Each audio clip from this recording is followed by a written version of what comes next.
Chronique d'une machine à café. Petits crimes et gros mensonges. Introduction. Lundi, 8-2. Le sanctuaire du café et les premières salves. L'air du bureau au 8e étage de la tour Avenir Radieux avait cette odeur particulière. Un mélange de moquettes synthétiques grises, de plastique beige chauffé par les circuits internes des moniteurs cathodiques et de la promesse lointaine d'un café qui n'avait pas encore coulé. C'était un espace conçu non pas pour l'homme, mais pour l'organigramme. Les postes de travail organisés en bench impersonnels, ces longues tables blanches où s'alignaient les employés comme des poulets en batterie, étaient une invention managériale des années 90 pour encourager une synergie qui ne se produisait jamais. Le silence n'était rompu que par le bourdonnement des néons et le cliquetis affairé des claviers.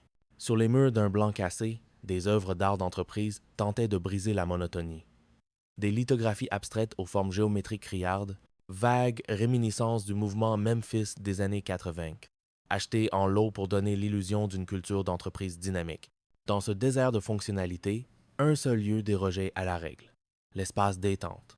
Ce n'était qu'un renfoncement entre le bureau de la direction et les toilettes, mais il abritait le cœur battant de la vie sociale de l'entreprise, la machine à café.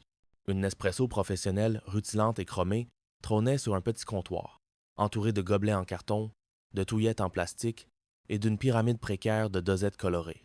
C'était ici, dans ce sanctuaire de la caféine, que les vraies affaires se traitaient, que les alliances se nouaient et se dénouaient et que les réputations se faisaient et se défaisaient.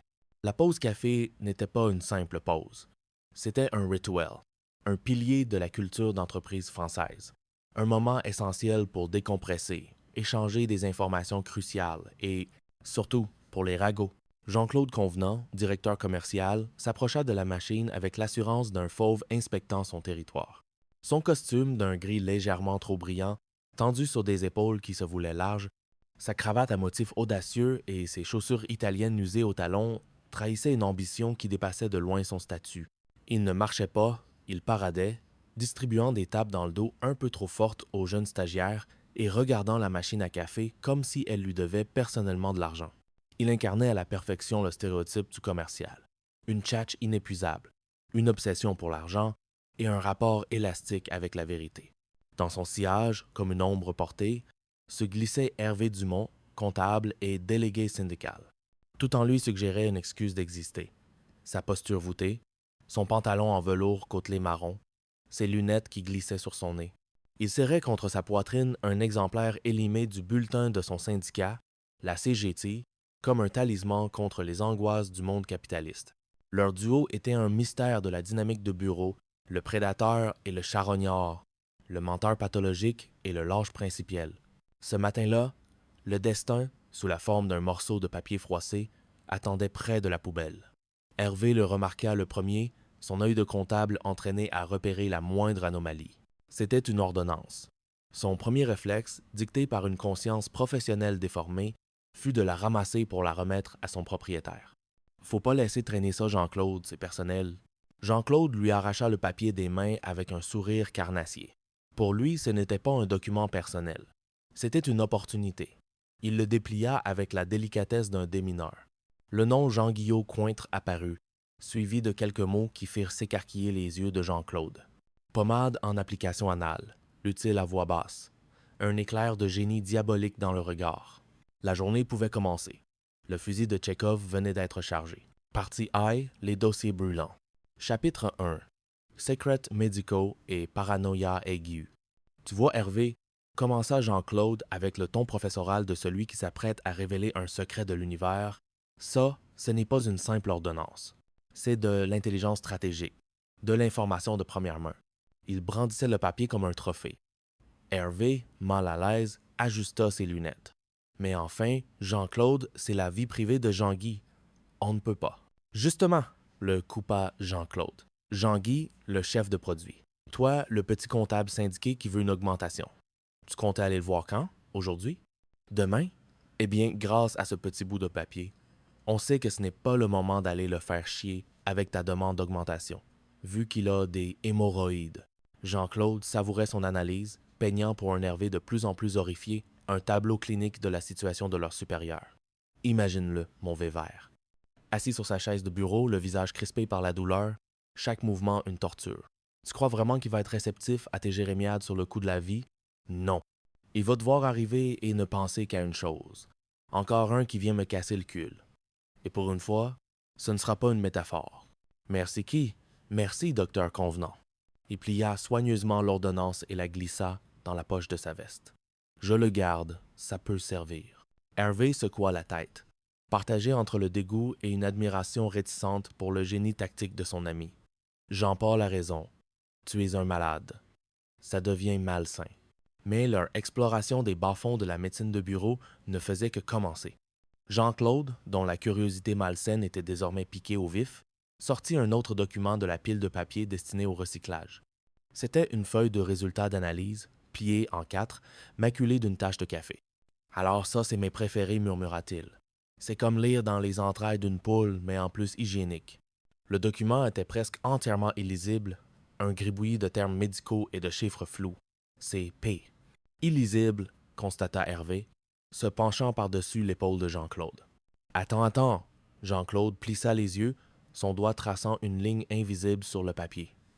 Là, ça pourrait dire qu'il y a quelqu'un d'Alcidane dans la boîte. Le mot absurde et inventé flotta dans l'air. Hervé blêmit. Alcidane, qu'est-ce que ça veut dire? Le sida, triple buse. Le sida, siffla Jean-Claude, son ton passant de l'amusement à une panique feinte. La paranoïa était un jeu qu'il adorait, surtout quand il pouvait y entraîner les autres. La panique d'Hervé, elle, n'avait rien de fin. Son hypocondrie latente s'éveilla d'un coup. Mais, qui sait? Il faut savoir qui c'est. C'est une question de santé publique. Non, mais ça, c'est la vie privée des gens, rétorqua Jean-Claude, adoptant soudain un air de moraliste outré, ce qui rendait la situation encore plus grotesque. Écoute, j'ai rien contre Philippe, mais je veux savoir ce que je risque, balbutia Hervé. Pourquoi tu dis Philippe? Parce qu'il est homo. Le cerveau d'Hervé, en proie à la panique, avait court-circuité toutes les nuances pour se réfugier dans le stéréotype le plus crasse. Jean-Claude leva les yeux au ciel. Je te signale que t'as autant de risques de contamination chez les hétéros. Et toi, qui tires sur tout ce qui bouge, tu ferais bien de te méfier. Ouais, mais moi, je n'amène jamais Paul à la fête sans lui mettre sa tenue de soirée, OK? Se défendit Jean-Claude, utilisant une de ses métaphores graveleuses pour parler de préservatif. Ils se replongèrent dans l'analyse du document. C'est qui alors? Insista Hervé. Je distingue pas bien. C'est monsieur ou madame? Jean-Claude lécha son doigt et le passa sur une tache d'encre. Attends. C'est cette mademoiselle. Un silence de mort s'installa. Les deux hommes se regardèrent. Leurs esprits firent le même calcul rapide, passant en revue les récentes conquêtes de Jean-Claude. « Oh putain! » murmura Jean-Claude, le visage décomposé. « Je suis mort, Hervé. » L'hypocondrie d'Hervé se mua instantanément en une terreur par procuration. Il se mit à examiner la peau de Jean-Claude avec une attention morbide. « J'ai vu à la télévision maintenant, il y a les traitements. Ça dure longtemps avant de mourir. »« Je suis pas bien, génie Jean-Claude se palpant le visage. « C'est peu, être les premiers symptômes. Tu crois? Regarde-moi. T'as pas une tache, là? » Il pointa une minuscule marque brune sur sa joue. Hervé se pencha, son souffle sentant le café bon marché. Il renifla. « Ah non, c'est le café. » La tension retomba, laissant place à un désespoir pur. « Mon Claude, qu'est-ce que je dois faire? » demanda Jean-Claude, utilisant un surnom ridicule qu'il réservait au moment de crise. Hervé, retrouvant un semblant de dignité syndicale, posa une main sur son épaule. « Ben, peut être que tu devrais te marier. » Il marqua une pause. « Avec moi? » Jean-Claude le dévisagea, bouche bée. « Je déconne, s'empressa d'ajouter Hervé, reculant d'un pas. Mais l'espace d'un instant, dans le chaos de leur panique, l'idée avait semblé presque logique. Chapitre 2. La révélation Fred.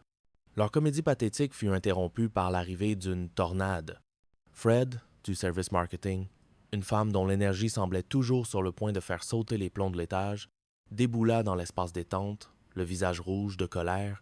Elle tenait à la main un papier identique à celui qu'ils examinaient. « Fred, qu'est-ce que c'est que cette horreur? » s'exclama Jean-Claude, tentant de cacher son propre exemplaire. « C'est toi, hurla-t-elle, pointant un doigt accusateur sur lui. « Qu'est-ce que tu fus avec ce papier-là? Ça te regarde pas? » Jean-Claude prit la main dans le sac, tenta une défense maladroite. « Ben, je suis le premier concerné, quand même. »« Tu es malade, cracha Fred, sa voix tremblant de rage. T'es complètement irresponsable, mais tu ne peux pas jouer avec la vie des gens comme ça. Hervé et Jean-Claude, toujours persuadés qu'il s'agissait d'une maladie sexuellement transmissible, échangèrent un regard de compassion contrite. Hervé, en bon syndicaliste, tenta d'apaiser la situation avec des platitudes. « Écoute, Fred, nous comprenons ta détresse. La société doit mettre en place des cellules de soutien. Mais fermez-la, le foudroya Fred. Vous n'avez rien compris, comme d'habitude. OK, tu vas m'écouter jusqu'au bout, Jean-Claude. Dans 2 semaines, c'est fini, on n'en parle plus. » « Comment ça, c'est fini? » demanda Jean-Claude, imaginant déjà un traitement miracle. Le visage de Fred se durcit. La colère laissa place à une lassitude amère. « Arrête de me faire chier avec ta morale. Ça fait seulement 3 semaines que je suis enceinte. Et à part cet examen positif, il n'y a pas de traces et il n'y en aura plus. » Le silence qui suivit fut plus assourdissant que tous les cris précédents. Enceinte, l'examen positif. Le mot sida qui avait rebondi dans leurs esprits étroits se dégonfla comme un ballon de baudruche. Hervé sentit le sang quitter son visage. Jean-Claude, lui, resta figé, son cerveau tentant de traiter l'information. Enceinte. 3 semaines. C'est moi. Un gamin. Mon gamin. Non, pas possible. Un convenant junior? L'horreur. Les couches. Les crédits. Les vacances au camping en monospace. Fini les 5 à 7. Fini le budget pour les costumes brillants. Fini tout. Puis une autre pensée, absurde et fulgurante, traversa son esprit paniqué. Une vague de fierté virile. J'ai mis une nana en cloque. Je suis encore capable. Le vieux lion a encore rugi. Il se redressa imperceptiblement. « Oh! » fut tout ce qu'il put articuler. Puis, la réalité le frappa de plein fouet. « Non, mais tu me vois, moi, avec un gamin? » Il se tourna vers Hervé, cherchant du soutien. « J'en aurai un avec moi. Ah, le roi! » L'exclamation était un mélange de terreur et d'une vantardise déplacée qui était sa signature. Fred le regarda avec un mépris infini, secoua la tête et tourna les talons, le laissant seul avec les débris de sa vie insouciante. À peine était-elle partie qu'une autre figure apparut, l'air tout aussi remonté. C'était Philippe, le collègue que Hervé avait si charitablement soupçonné quelques minutes plus tôt. « Jean-Claude, espèce de crapule !» lança Philippe le visage fermé. « Qu'est-ce que t'as raconté à Maëva? Je viens de la croiser. Elle me fait une gueule jusqu'à terre. » Jean-Claude, encore sous le choc de la nouvelle de sa paternité imminente et de sa fin tout aussi imminente, bredouilla « Rien. J'ai pas dit grand-chose. »« Pas grand-chose, » s'indigna Philippe. « Elle est au courant que Fred est enceinte, elle croit que c'est de moi, et elle pense que je vais la quitter pour monter une collecte pour acheter une couronne mortuaire. C'est quoi ce délire? » Hervé regarda Jean-Claude, qui haussa les épaules avec un air d'innocence outragée. « Ben, il faut bien soutenir les collègues dans les moments difficiles. On fait 55. 75, 25. 75, 25. C'est mon enterrement. » En l'espace de 10 minutes, Jean-Claude avait violé un secret médical, cru être atteint d'une maladie mortelle, appris qu'il allait être père, que son enfant n'allait pas naître, et avait réussi à briser un couple par pure médisance. Il était, sans l'ombre d'un doute, une charogne. Mais une charogne efficace. Chapitre 3. Le délégué corrompu et l'art du dialogue social. La journée d'Hervé Dumont basculait de Charybde en Scylla. Échappé de justesse à une crise de panique sanitaire et au rôle de témoin dans le drame conjugal de Jean-Claude, il cherchait refuge dans les certitudes rassurantes de son rôle de délégué syndical. Le syndicalisme, pour Hervé, était moins une conviction politique qu'une armure. Il lui conférait une importance, une aura de rectitude morale qui masquait, espérait-il, son anxiété chronique et son manque abyssal de confiance en lui. Il aimait le jargon, les acronymes, la posture du combattant. Il se voyait comme un petit soldat de la lutte des classes, même si sa dernière action d'éclat avait été de négocier un meilleur grammage pour les serviettes en papier des toilettes. C'est dans cet état d'esprit qu'il se mit à faire une mise à jour sur l'ordinateur de Jean-Guy, une excuse à peine voilée pour fouiner. Et là, il tomba sur le Saint Graal, le dossier interdit, un fichier Excel sobrement intitulé « Evaluations Personnels ». En déverrouillant le code secret, qui s'avéra être 1234, Hervé pénétra dans le panoptique de la direction. C'était un chef-d'œuvre de perfidie managériale. Chaque employé y était disséqué avec une précision chirurgicale et une absence totale de compassion. Jean-Claude Convenant, directeur commercial, limité, inculte, vulgaire. Tendance à l'alcoolisme. Soupçonné de malversation financière au sein de l'entreprise. Tenue vestimentaire déplorable. Pense que Synergie est une marque de lessive. Philippe. Obséquieux avec l'autorité. Mythomane. A prétendu avoir fait son service dans les commandos de marine alors qu'il a été réformé P4 pour pied plat. Fred. Pendant ce temps, l'exhibitionnisme de la perversité. Soupçonné de consommer des substances illicites. Potentiellement instables. Hervé parcourut la liste, un sourire mauvais aux lèvres, jusqu'à ce qu'il trouve son propre nom. Le sourire s'évanouit. Hervé Dumont, délégué syndical, gauchiste radical, subversif, élément dangereux, utilise le dialogue social comme une arme de procrastination massive. Probablement nostalgique de l'Union soviétique. À surveiller, élément dangereux, murmura Hervé. La description le blessa, mais une partie de lui en fut flattée. C'était la reconnaissance, enfin, de son potentiel de nuisance. Il imprima le document. C'était une munition, une bombe atomique. Armé de sa feuille A4, il se dirigea vers le bureau de Jean-Guy. Il n'allait pas négocier pour une augmentation ou des serviettes en papier. Il allait mener un combat pour sa dignité. Jean-Guy, dit-il en entrant sans frapper, adoptant ce qu'il pensait être une démarche de leader syndical aguerri. « C'est à vous, ça? » Il jeta le document sur le bureau. Jean-Guy, qui était en train de choisir une cravate pour son passage à la télévision, pâlit. « Où est-ce que vous avez eu ça? »« Secret professionnel, » rétorqua Hervé, sa voix se voulant grave. « Bravo. C'est les méthodes dignes du patronat du début du siècle, ça. Fichage illégal, jugement de valeur.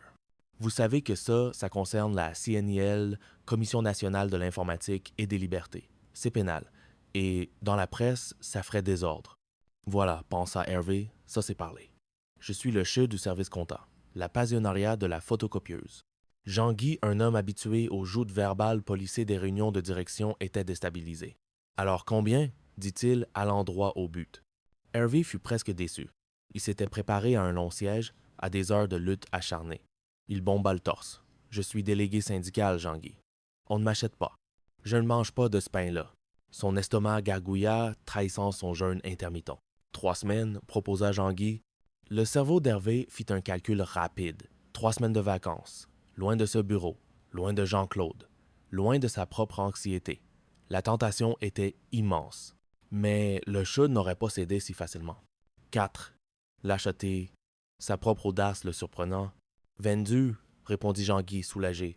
Vous êtes dur en affaires, Dumont. Hervé sortit du bureau, le cœur battant. Il avait gagné. Il avait trahi tous ses principes pour un mois de congé, mais il avait gagné. C'était ça, le dialogue social moderne.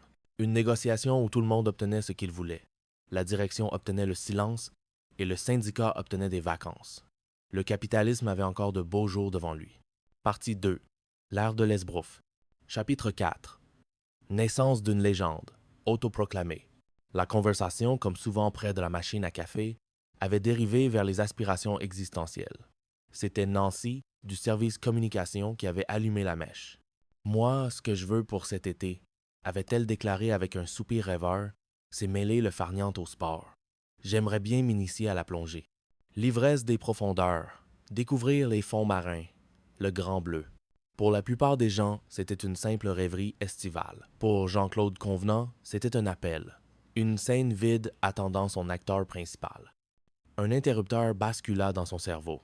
Le commercial laissa place au mythomane. « La plongée, vous dites? » intervint-il, son ton se chargeant d'une gravité soudaine. Il s'adossa au mur, croisa les bras et laissa un silence s'installer, comme un vieux sage se préparant à partager une vérité profonde. Nancy, flattée de son attention, continua. Toute petite, déjà j'étais impressionné par tous ces plongeurs, ces hommes grenouilles en combinaison néoprène. Mais moi, Nancy, la coupa Jean-Claude, dès que je quitte mon short en satin, c'est pour plonger dans ma combinaison en néoprène. Son monologue intérieur tournait à plein régime, tissant une fiction à partir de bribes de documentaires animaliers et de vieux films de James Bond. Néoprène, bon mot. Ça fait pro. Maintenant, il faut du concret. Une histoire. Un passé. Un surnom. « Ah, vous êtes plongeur? » demanda Nancy, les yeux brillants. « Plongeur? » ricana doucement Jean-Claude. « C'est un peu réducteur. L'été, j'amène les bouteilles, mes palmes, j'écume tous les spots de la région. Au camping des dunes, on m'appelle l'homme de l'Atlantide. » Hervé, qui se servait un café, manqua de s'étouffer. L'homme de l'Atlantide, le seul rapport de Jean-Claude avec l'Atlantide était la fois où il avait inondé sa salle de bain en essayant de réparer le flotteur des toilettes. « Salut l'homme de l'Atlantide », dit Nancy en riant, complètement sous le charme. « Oh, j'ai pas de mérite », continua Jean-Claude modeste. « Quand j'étais jeune, j'ai fait mon service dans les fusiliers marins.